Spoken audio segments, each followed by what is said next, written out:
Quero te convidar a abrir a sua Bíblia na primeira carta do apóstolo Paulo aos Coríntios, no capítulo 12.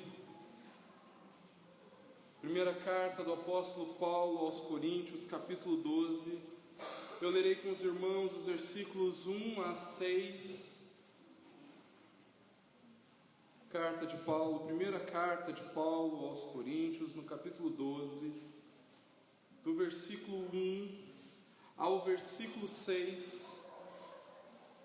1 Coríntios, capítulo 12, do 1 ao 6. A palavra do Senhor nos diz assim: a respeito dos dons espirituais, não quero, irmãos, que sejais ignorantes. Sabeis que outrora, quando éreis gentios, deixáveis conduzir-vos aos ídolos mudos, segundo éreis guiados.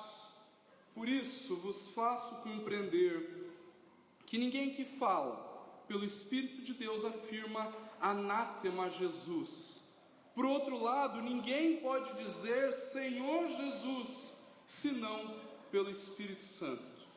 Ora, os dons são diversos, mas o Espírito é o mesmo.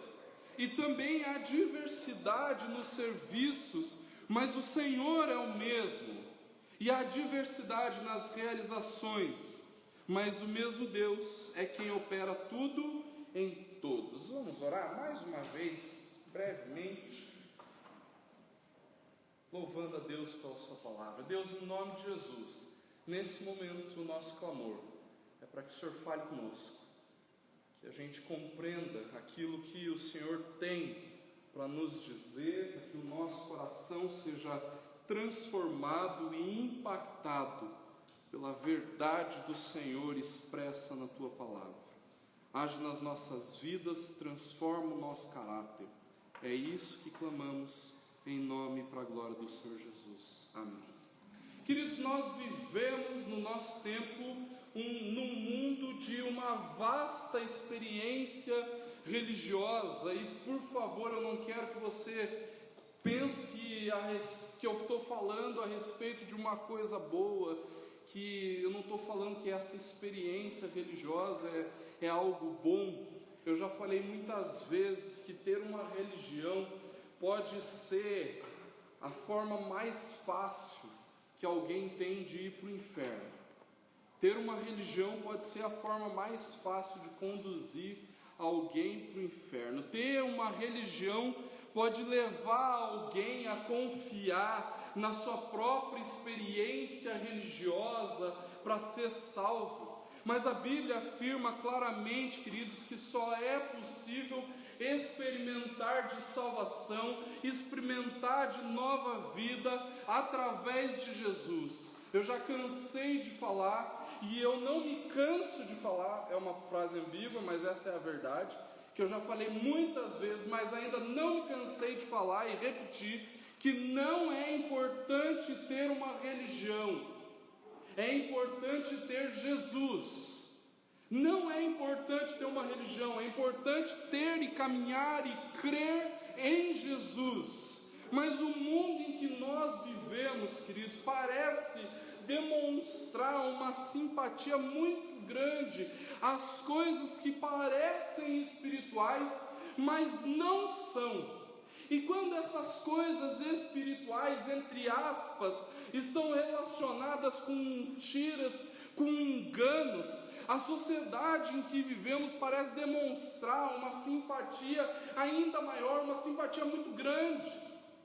No entanto, queridos, o desafio da vida com Jesus nos encarrega de uma responsabilidade tremenda, a responsabilidade de abençoarmos, de cuidarmos, de servirmos até aqueles que são completamente diferentes de nós. E o texto que nós lemos nos leva a essa realidade.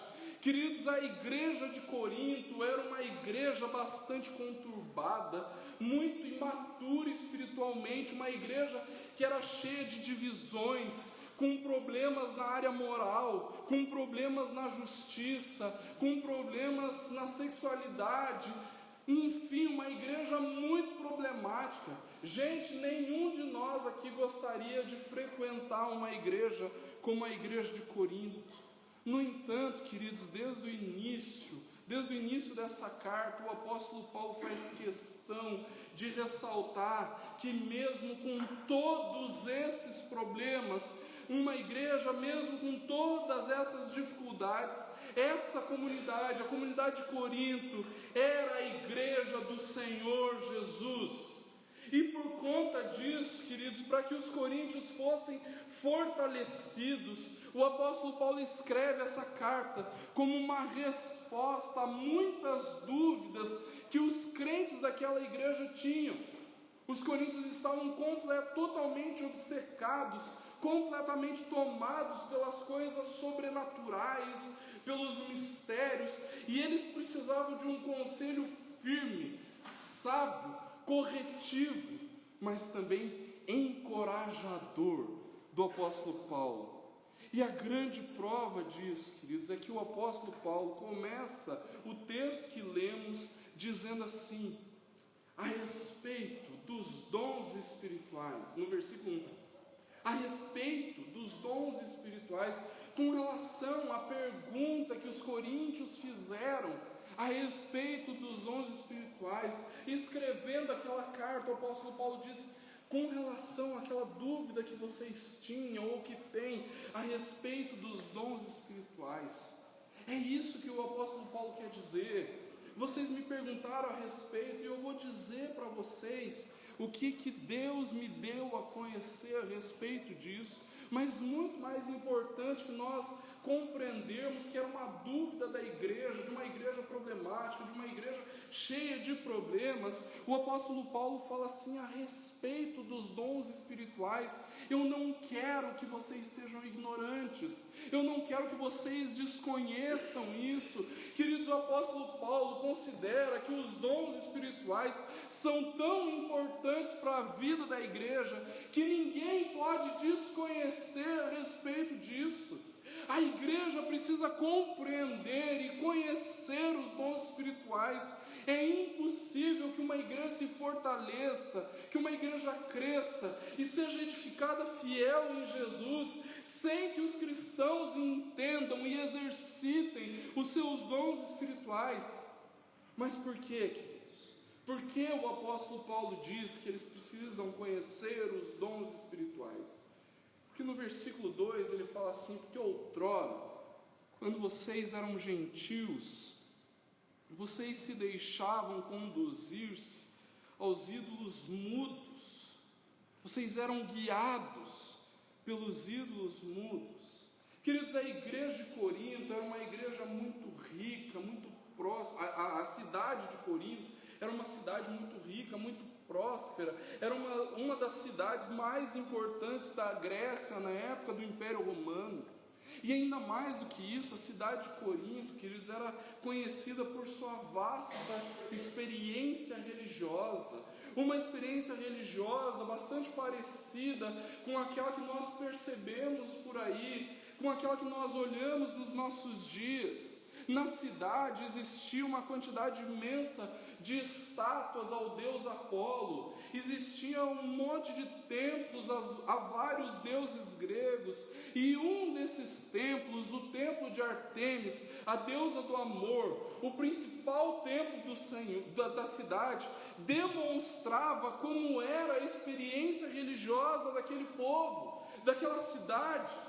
O templo de Artemis, queridos, ficava num monte chamado Acro Corinto, na parte mais alta da cidade, onde de toda a cidade você podia observar aquele monte, aquele templo, onde ficava o templo da deusa do amor, e todo mundo olhava para aquilo e sabia que a deusa do amor permanecia por ali, e que aquela falsa deusa, ficava o tempo todo observando a cidade, de acordo com o que os coríntios pensavam. Mas durante a noite, queridos, as mulheres que serviam nesse templo como sacerdotisas, elas desciam do templo até a cidade e elas se prostituíam com os homens de Corinto. E essa prostituição era o que eles consideravam como uma experiência religiosa.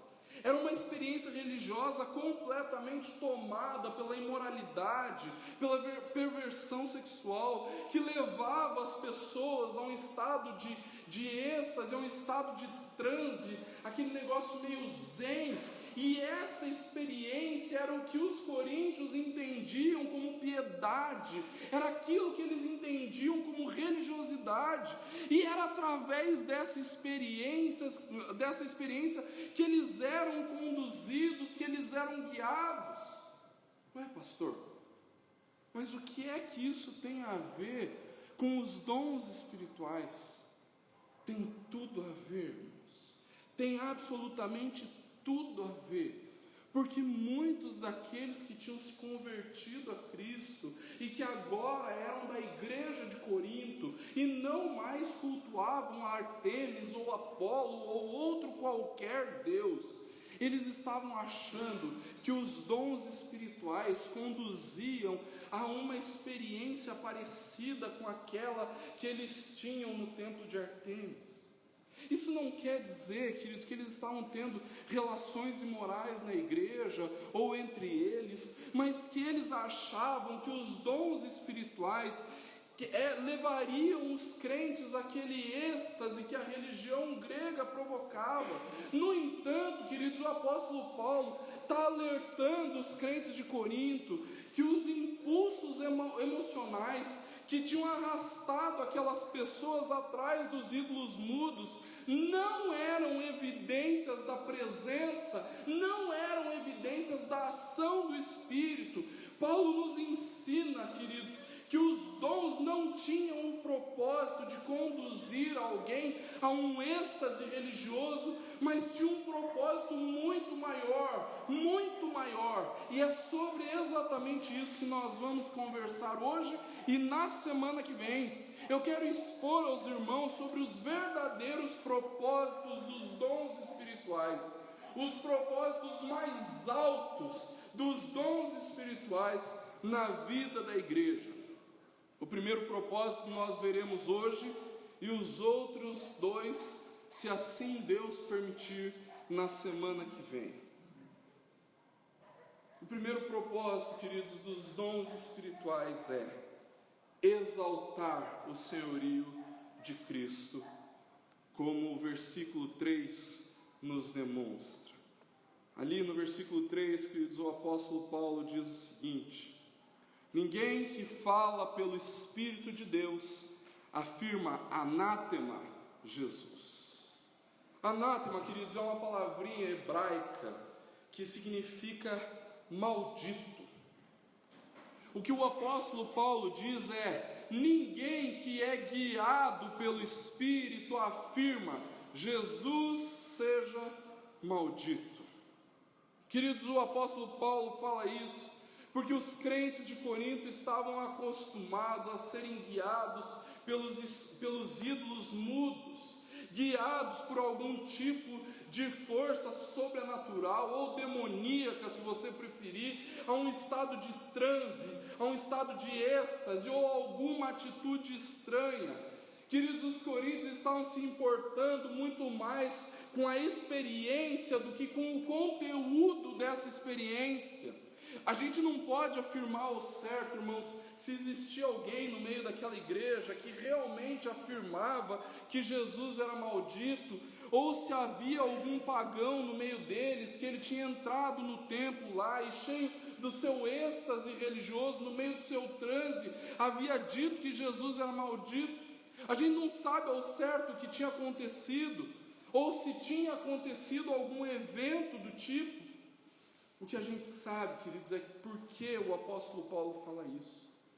Ele fala isso, queridos, porque ninguém, falando da parte do Espírito, poderia afirmar que Jesus, o Santo de Deus, o Deus vivo e verdadeiro, o Deus encarnado, Jesus, aquele que morreu para nos salvar, que ressuscitou para nos dar a vida eterna e vai voltar para nos buscar, poderia ser maldito.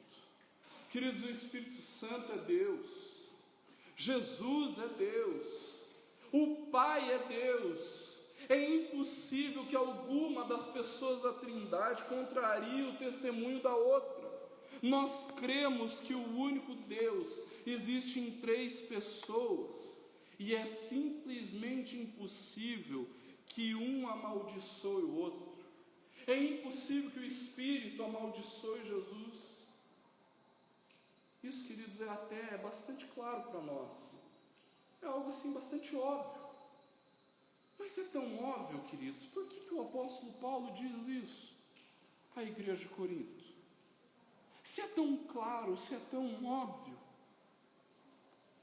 por que o apóstolo Paulo precisava deixar isso como ensinamento para nós? Queridos, mesmo sendo tão claro, mesmo sendo tão óbvio, que uma pessoa da Trindade jamais poderia amaldiçoar a outra pessoa da Trindade, algumas pessoas estão tão contaminadas dessas experiências religiosas e sociais que nós vemos por aí afora, que não conseguem enxergar que muitas dessas experiências são contrárias ao senhorio de Cristo. Muitas dessas experiências afirmam: maldito seja Jesus. Muitas dessas experiências dizem: anátema Jesus. Tem pessoas que se deixam guiar pelas experiências religiosas, por experiências religiosas completamente demoníacas, e que mesmo sem saber, estão adorando a demônios. Não são espíritos, não são almas, são demônios. É gente que incentiva o amor livre, a prostituição do corpo, a prostituição da mente, a prostituição do coração. São experiências de corrupção moral, de injustiça social. Tem gente que se deixa guiar por princípios completamente contrários à palavra, princípios que afirmam: anátema Jesus. Todas essas pessoas, mesmo sem saber, ou às vezes mesmo sabendo, estão afirmando: Jesus seja amaldiçoado. E ainda mais grave que isso, queridos, muitos cristãos, por relaxo com as coisas de Deus, por falta de conhecimento, por falta de experiência verdadeira com Deus e com a sua palavra, acabam seguindo essas pessoas, cristãos, seguindo gente que diz: Jesus seja amaldiçoado. Mas ainda no versículo 3, o apóstolo Paulo continua dizendo: por outro lado, ninguém pode dizer Senhor Jesus, senão pelo Espírito Santo. Queridos irmãos, o conteúdo é sempre importante na vida da igreja. Nunca é possível separar o conteúdo da experiência, e é exatamente o que os coríntios estavam fazendo. E por isso, irmãos, o apóstolo Paulo faz essa afirmação: quem fala pelo Espírito Santo precisa exaltar o senhorio de Cristo sobre a sua vida, sobre a vida da igreja, o senhorio de Cristo sobre o universo. Se alguém não exalta o senhorio de Cristo, esse alguém não merece ser ouvido. Não vale a pena buscar conselho em alguém que não reconhece o senhorio de Jesus. A palavra, queridos, que o apóstolo Paulo utiliza aqui é uma palavra muito séria: Senhor. No grego é uma palavrinha Kyrios.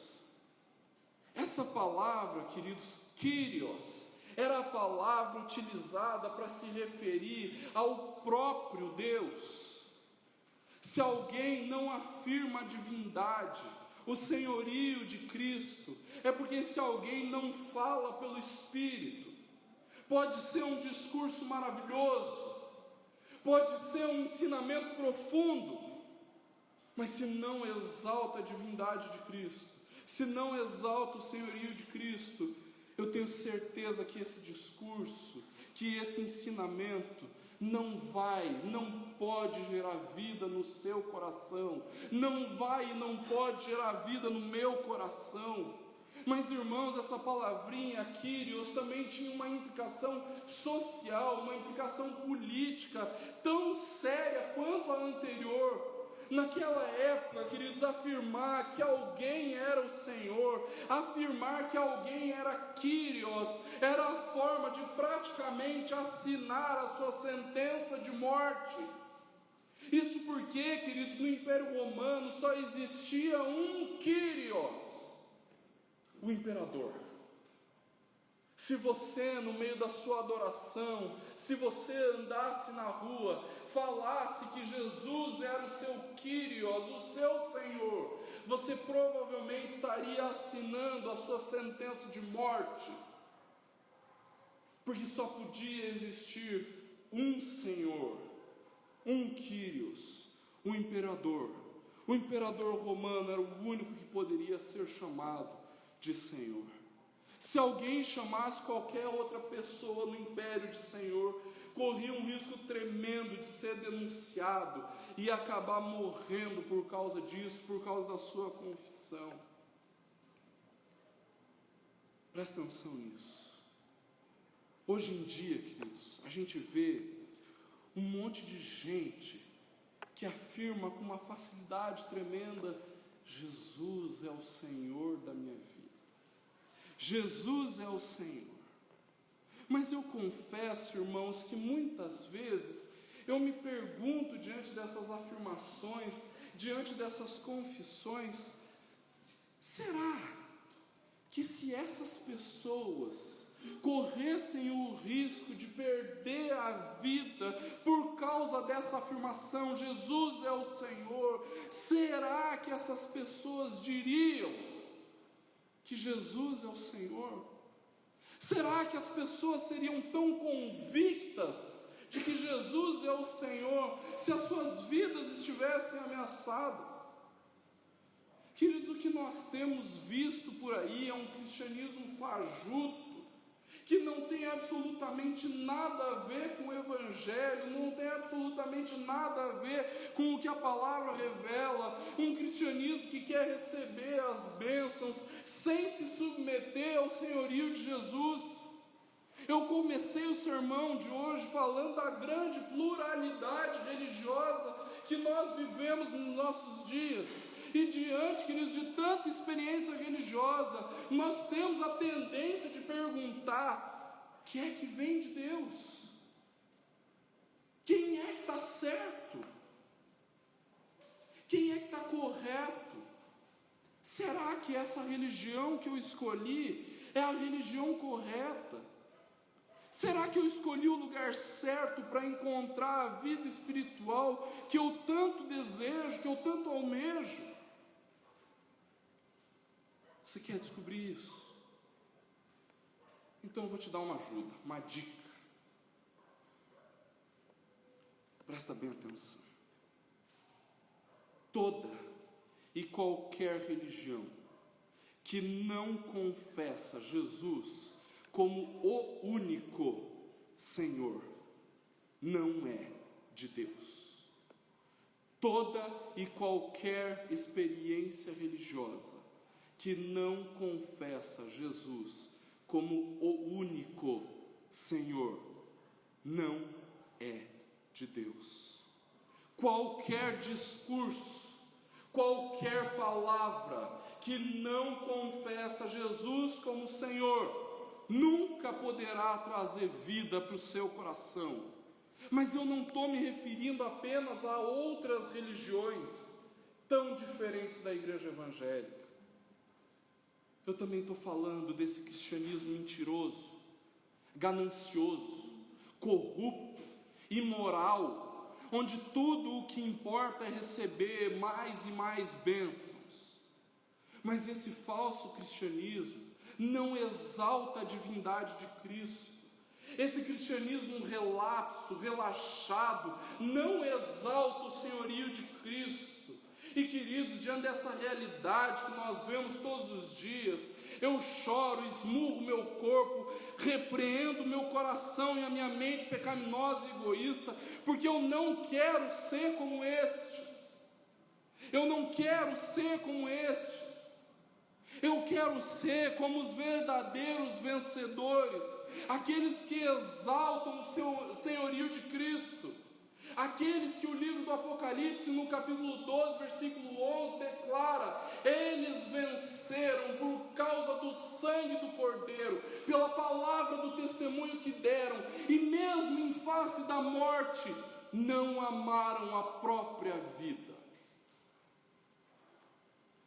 Eu quero que a minha vida exalte o senhorio de Cristo, mesmo em face da morte.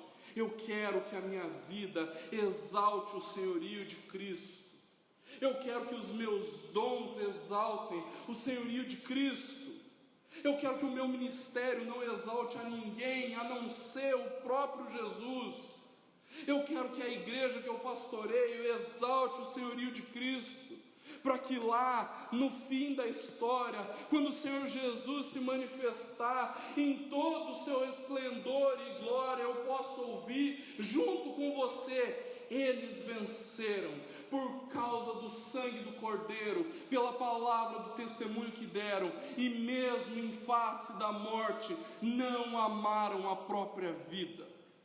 É tudo o que eu preciso ouvir, é tudo que o meu coração mais deseja ouvir. Na semana que vem, queridos, nós vamos continuar nesse texto. Eu quero falar a respeito de mais 2 propósitos dos dons espirituais. Mas por hoje, irmãos, eu gostaria de concluir com a seguinte indagação: será que a sua vida tem exaltado o senhorio de Cristo? A igreja existe única e exclusivamente para isso: exaltar o Senhor Jesus. Você é a igreja? Você é a igreja? Você se entende como igreja? Você se enxerga como igreja? Se sim, será que a sua vida, em todas as instâncias, tem exaltado Jesus como Senhor? Será que durante a semana, quando você está trabalhando ou estudando, será que a sua vida exalta Jesus como Senhor? Quando você fala, a sua língua declara: Jesus é o Senhor. Será que quando você abre a sua boca, você não tem dito: anátema Jesus, maldito seja Jesus? Será que os seus comportamentos, os seus relacionamentos não estão dizendo: Jesus seja amaldiçoado? Ou será que você todos os dias, intensamente, tem falado: Jesus é o Senhor? Eu quero encerrar, queridos, relendo o versículo 3, onde o apóstolo Paulo diz assim: por isso vos faço compreender que ninguém que fala pelo Espírito de Deus afirma: anátema Jesus. Por outro lado, ninguém pode dizer: Senhor Jesus, senão pelo Espírito Santo. Que a nossa vida, irmãos, que os nossos dons, que os nossos talentos sejam guiados pelo Espírito, e nós, convictos, transformados, impactados, possamos declarar: Jesus é o Senhor. Que Deus nos abençoe.